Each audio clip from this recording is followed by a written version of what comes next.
श्री विष्णवे नमः। जय श्री कृष्णा, राधे राधे। आप सभी का दिन शुभ और मंगलमय हो। आज दिनांक है 23 अप्रैल और दिन है बुधवार।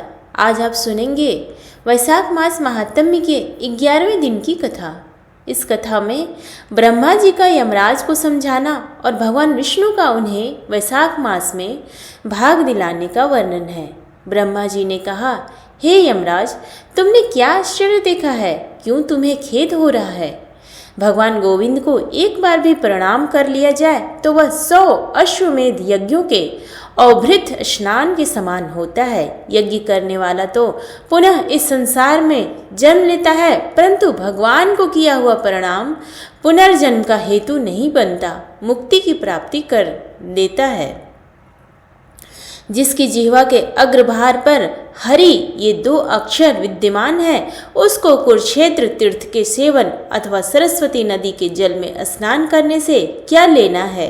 जो मृत्यु काल में भगवान विष्णु का स्मरण करता है, वह अभक्ष्य भक्षण आदि से प्राप्त हुई पाप राशिका का परित्याग करके भगवान विष्णु के सायुज्य को पाता है, क्योंकि भगवान विष्णु को अपना स्मरण बहुत ही प्रिय है। हे यमराज, इसी प्रकार वैशाख नामक मास भी भगवान विष्णु को प्रिय है, जिसके धर्म को श्रवण करने मात्र से मनुष्य सब पापों से मुक्त हो जाता है। उसके अनुष्ठान में तत्पर रहने वाला मनुष्य यदि मुक्ति को प्राप्त हो तो उसके लिए क्या कहना है। वैशाख मास में भगवान पुरुषोत्तम के नाम और यश का गान किया जाता है, जिससे भगवान बहुत प्रसन्न होते हैं। पुरुषोत्तम श्री हरि संपूर्ण जगत के स्वामी और हमारे जनक है। यह राजा कीर्तिमान वैशाख मास में उन्हीं भगवान के प्रिय धर्मों का अनुष्ठान करता है, जिससे प्रसन्नचित्त होकर भगवान विष्णु सदा उसकी सहायता में स्थिर रहते हैं। भगवान वासुदेव के भक्तों को कभी अमंगल नहीं होता। उन्हें जन्म, मृत्यु, जरा और व्याधि का भय भी नहीं प्राप्त होता।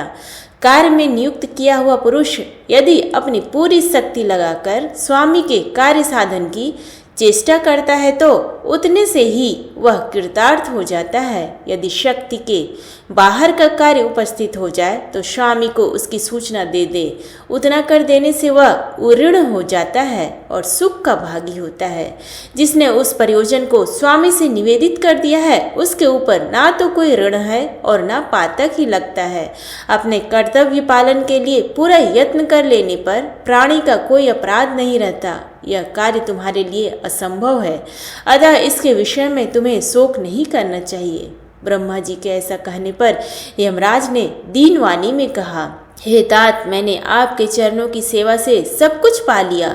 तब ब्रह्मा जी ने पुनः समझाते हुए कहा, धर्मराज, राजा कीर्तिमान विष्णु धर्म के पालन में तत्पर हैं। चलो हम लोग भगवान विष्णु के समीप चले और उन्हें सब बात बताकर पीछे उनके कथानुसार कार्य किया जाएगा। वे ही इस जगत के कर्ता, धर्म के रक्षक और नियामक हैं। इस प्रकार यमराज को आश्वासन देकर ब्रह्मा जी उनके साथ क्षीर सागर के तट पर गए।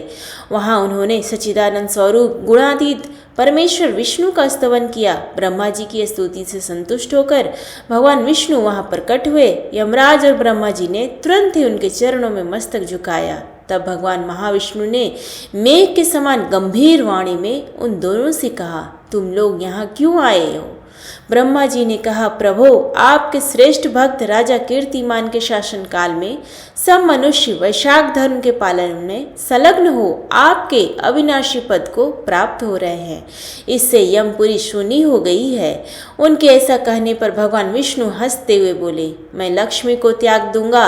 अपने प्राण, शरीर, श्री वत्स, कौस्तुभ मणि, वैजयंती माला, श्वेत दीप, वैकुंठ धाम, क्षीर सागर, शेषनाग तथा गरुड़ जी को भी त्याग दूंगा, परंतु अपने भक्त का त्याग नहीं कर सकूंगा, जिन्होंने मेरे लिए सब भोगों का त्याग करके अपना जीवन तक मुझे सौंप दिया है।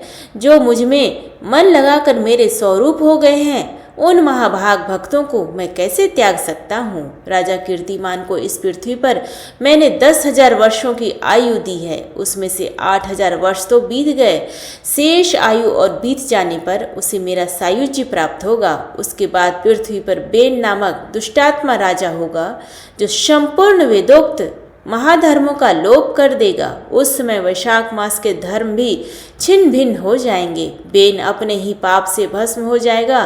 तत्पश्चात मैं पृथु होकर पुनः सब धर्मों का प्रचार करूंगा। उस समय लोगों में वैशाख मास के धर्म को प्रसिद्ध करूंगा। सहस्रों मनुष्यों में कोई एक ऐसा होता है जो मुझ में अपने मन प्राण अर्पित करके अपना सर्वस्व मुझे समर्पित कर दे और मेरा भक्त हो जाए।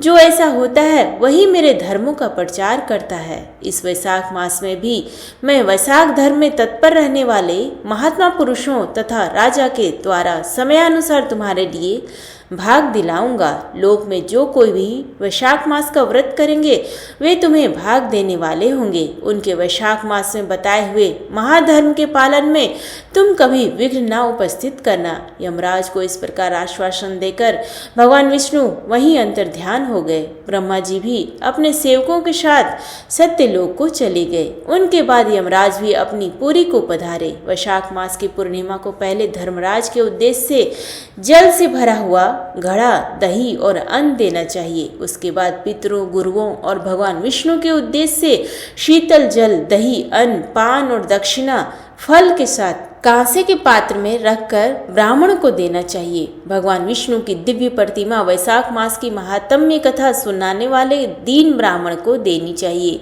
उस धर्म वक्ता ब्राह्मण को अपने धन से भी पूजित करना चाहिए। राजा कीर्तिमान ने सब कुछ उसी प्रकार किया। उन्होंने पृथ्वी पर मनोवांछित भोग भोग कर शेष आयु पूर्ण होने के पश्चात पुत्र पौत्र आदि के साथ श्री विष्णु धाम को प्रस्थान किया। मिथिलापति ने कहा, हे महामते, दुरात्मा राजा बेन प्रथम स्वयंभू मनवंतर में हुआ था और वे राजा इक्ष्वाकु कुलभूषण कीर्तिमान व वास्तव मनवंतर के व्यक्ति हैं। यह बात पहले मैंने आपके मुख से सुन रखी है, परंतु इस समय आपने और भी बात कही है कि यह राजा जब वैकुंठवासी हो जाएंगे उसके बाद राजा बेन उत्पन्न होगा। मेरे इस संशय को आप निवृत्त कीजिए। श्रुतदेव जी ने कहा, हे राजन, पुराणों में जो विषमता प्रतीत होती है वह युग भेद और कल्प भेद की व्यवस्था के अनुसार है। किसी कल्प में ऐसा ही हुआ होगा कि पहले राजा कीर्तिमान और पीछे बेन हुआ होगा। इसलिए कहीं कथा में समय की विपरीतता देखकर उसके अप्रामाणिक होने की आशंका नहीं करनी चाहिए। तो ये थी आज की कथा। आगे का वृत्तांत सुनने के लिए हमारे YouTube चैनल पर बने रहें। तब तक के लिए जय श्री कृष्ण, राधे राधे, धन्यवाद।